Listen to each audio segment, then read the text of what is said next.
Shut up and sit down. Right to freedom, स्वतंत्रता का अधिकार.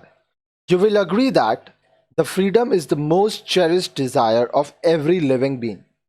आप इस बात से सहमत होंगे कि स्वतंत्रता प्रत्येक व्यक्ति की सबसे महत्वपूर्ण इच्छा होती है. Human beings definitely want and need freedom. मानव जाति के लिए निश्चित रूप से स्वतंत्रता अपेक्षित और आवश्यक है. You also want to have freedom. आप भी स्वतंत्रता का आनंद लेना चाहते हैं. The Constitution of India provides rights to freedom to all its citizens. अब देखिए, भारत के संविधान में सभी नागरिकों को स्वतंत्रता का अधिकार दिया गया है. This right is stipulated under Article 19 to 22. यह अधिकार अनुच्छेद 19 से लेकर अनुच्छेद 22 में दिए गए हैं. The following are the 4 categories of rights to freedom. अधिकारों की निम्नलिखित 4 श्रेणियां हैं. तो आइए एक एक करके हम लोग देखते हैं. चलिए स्टार्ट करते हैं. 6 freedoms, 6 स्वतंत्रताएं. Article 19 of the Constitution provides for the following 6 freedoms. संविधान के अनुच्छेद 19 में निम्नलिखित 6 स्वतंत्रताएं दी गई हैं. Freedom of speech and expression, विचार अभिव्यक्ति की स्वतंत्रता. Freedom to assemble peacefully and without arms, शांतिपूर्वक और बिना हथियार सभा और सम्मेलन करने की स्वतंत्रता. नेक्स्ट देखिए, freedom to form associations and unions, संघ और संगठन बनाने की स्वतंत्रता. Freedom to move freely throughout the territory of India, Bharat के राज्य क्षेत्र में बिना किसी रुकावट के आप एक जगह से दूसरी जगह तक जा सकते हैं. Freedom to reside and settle in any part of the India, Bharat के राज्य क्षेत्र के किसी भाग में निवास करने और बस जाने की स्वतंत्रता. Freedom to practice any profession और to carry on any occupation, trade और बिजनेस, कोई भी आप वृत्ति, आजीविका, व्यापार या कारोबार आपको करने की स्वतंत्रता है. आगे देखिए, the purpose of providing these freedoms is to build and maintain an environment for proper functioning of democracy. उपर्युक्त स्वतंत्रताओं का उद्देश्य लोकतंत्र के लिए समुचित वातावरण बनाए रखना है. However, the Constitution has authorized the state to impose certain reasonable restrictions on each of them. हालांकि संविधान राज्य को कुछ युक्तियुक्त प्रतिबंध लगाने का अधिकार देता है. अब क्या प्रतिबंध लगाए जा सकते हैं? 1. Restrictions may be put on the right to freedom of speech and expressions in the interest of the sovereignty, integrity and security of India, friendly relation with foreign states, public order, decency or morality, or in relation to contempt of court, defamation and incitement to an offense. विचार अभिव्यक्ति स्वतंत्रता पर भारत की प्रभुता और अखंडता, राज्य की सुरक्षा, विदेशी राज्यों के साथ मैत्रीपूर्ण संबंध, लोक व्यवस्था, शिष्टाचार या सदाचार के हितों में अथवा न्यायालय की अवमानना, मानहानि या अपराध, उद्दीपन के संबंध में युक्त प्रतिबंध लगाए जा सकते हैं. Right to assemble peacefully and without arms may be restricted in the interest of the sovereignty and integrity of the India and or public order. शांतिपूर्वक और बिना हथियार सभा और सम्मेलन करने की स्वतंत्रता पर भारत की प्रभुता और अखंडता या लोक व्यवस्था के हितों में युक्त प्रतिबंध लगाए जा सकते हैं. Right to form association or unions may have restrictions in the interest of the sovereignty and integrity of India, public order or morality. संघ और संगठन बनाने की स्वतंत्रता पर भारत की प्रभुता और अखंडता या लोक व्यवस्था या सदाचार के हितों में युक्त प्रतिबंध लगाए जा सकते हैं.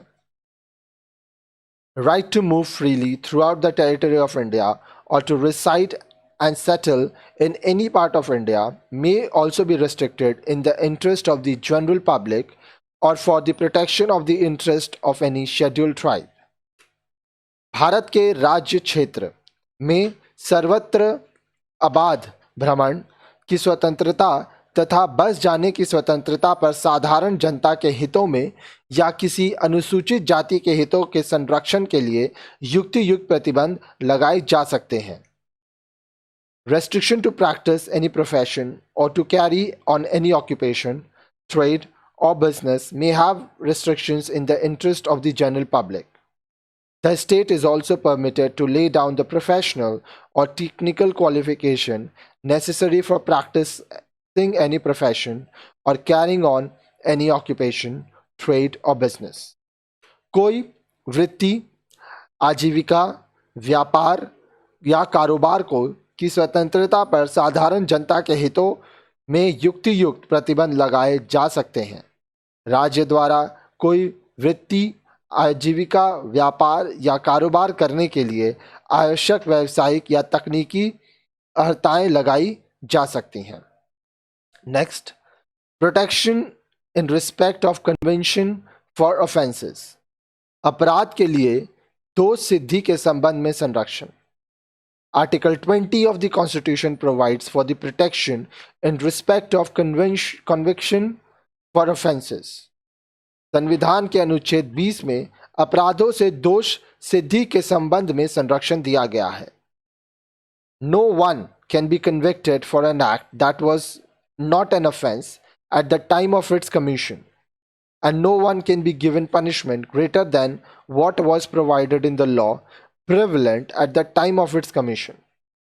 Also, no one can be prosecuted and punished for the same offense more than once and can be forced to give witness against his or her own self. अब देखिए, कोई व्यक्ति अपराध के लिए तब तक सिद्ध दोष नहीं ठहराया जाएगा जब तक कि उसने ऐसा कोई कार्य करने के समय जो अपराध के रूप में आरोपित है किसी प्रवृत्ति विधि का अतिक्रमण नहीं किया है या वह उससे अधिक शासित का भागी नहीं होगा जो उस अपराध के किए जाने के समय प्रवृत्ति विधि के अधीन अधिरोपित की जा सकती है. किसी भी व्यक्ति को एक ही अपराध के लिए एक बार से अधिक अभियोजित और दंडित नहीं किया जाएगा तथा किसी अपराध के लिए अभियुक्त किसी व्यक्ति को स्वयं अपने विरुद्ध साक्षी होने के लिए बाध्य नहीं किया जाएगा. Next, protection of life and personal liberty. प्राण और दैहिक स्वतंत्रता का संरक्षण. As provided in article 21, no one can be deprived of his or her life or personal liberty except according to the procedure established by the law. जैसा कि संविधान के अनुच्छेद 21 में दिया गया है कि किसी व्यक्ति को उसके प्राण या दैहिक स्वतंत्रता से विधि द्वारा स्थापित प्रक्रिया के अनुसार ही वंचित किया जाएगा, अन्यथा नहीं. Next, protection against arrest and detention in certain cases. कुछ दशाओं में गिरफ्तारी और निरोध के संरक्षण. It is provided in Article 22 that whenever a person is arrested, he or she should be informed as soon as it is possible of the grounds for arrest and should be allowed to consult and to be defended by a legal practitioner of his or her choice. जैसा कि अनुच्छेद 22 में दिया गया है कि किसी व्यक्ति को जो गिरफ्तार किया गया है ऐसी गिरफ्तारी के कारणों से यथाशीघ्र अवगत कराए बिना अभिरक्षा प्रतिरोध नहीं दिखाया जाएगा और अपनी रुचि के विधि व्यवसायी से परामर्श करने और प्रतिरक्षा कराने के अधिकार से वंचित नहीं रखा जाएगा. कहने का मतलब, अगर किसी व्यक्ति को अरेस्ट करना है, गिरफ्तार करना है, तो पहले उसको जानकारी दी जाएगी, ठीक है, और जितना जल्दी हो सके उसको ये बताना जाएगा कि उसको क्यों गिरफ्तार किया गया है. साथ ही साथ उसको यह भी अनुमति दी जाएगी कि वह किसी लीगल प्रैक्टिशनर, किसी वकील से बात करे और अपने केस को डिफेंड कर सके। ठीक है, और वो जो लीगल प्रैक्टिशनर होगा वो व्यक्ति खुद चुन सकता है। Moreover, the arrested person must be produced before the nearest magistrate within 24 hours of such arrest, excepting a person who has been arrested under preventive detention law. अब देखिए, प्रत्येक व्यक्ति को जो गिरफ्तार किया गया है और अभिरक्षा के निरुद्ध रखा गया है, गिरफ्तारी के स्थान से मजिस्ट्रेट के न्यायालय तक यात्रा के लिए आवश्यक समय को छोड़कर ऐसी गिरफ्तारी से 24 घंटे की अवधि में निकटतम मजिस्ट्रेट के समक्ष पेश किया जाएगा और ऐसी किसी व्यक्ति को मजिस्ट्रेट के प्राधिकार के बिना उक्त अवधि के से अधिक अवधि के लिए अभिरक्षा में निरुद्ध नहीं रखा जाएगा। कहने का मतलब, जो भी व्यक्ति को अरेस्ट किया गया है विद इन 24 आवर्स, ठीक है, उसको मजिस्ट्रेट के पास लेके जाना होगा। The case of the person arrested under preventive detention law has also to be referred to an advisory board within a period of 3 months of his or her arrest.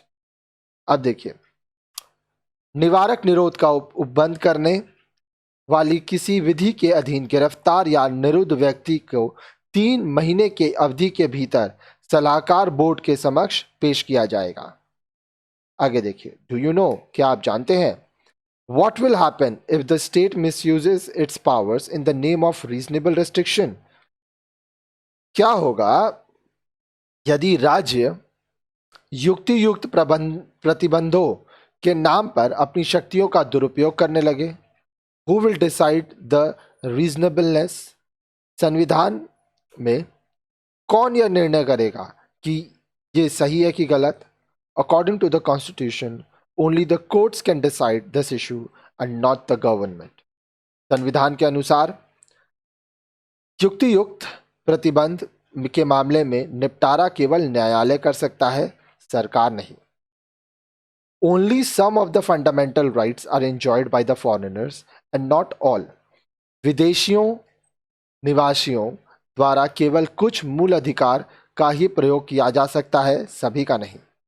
For example, the right to equality before law and the right to freedom of religion are enjoyed by the foreigners also, but most other fundamental rights are exclusively for the Indian citizens only. उदाहरण के लिए, कानून के सामने समानता का अधिकार तथा धर्म की स्वतंत्रता का अधिकार विदेशियों को भी प्राप्त है, परंतु अन्य मूल अधिकार विशेष रूप से भारतीय नागरिकों को ही प्राप्त की है। ठीक है, आप देखिए, नेक्स्ट वीडियो में आप पढ़ेंगे राइट्स अगेंस्ट एक्सप्लॉयटेशन। ठीक है, इसको हिंदी में हम लोग कहते हैं शोषण के विरुद्ध अधिकार।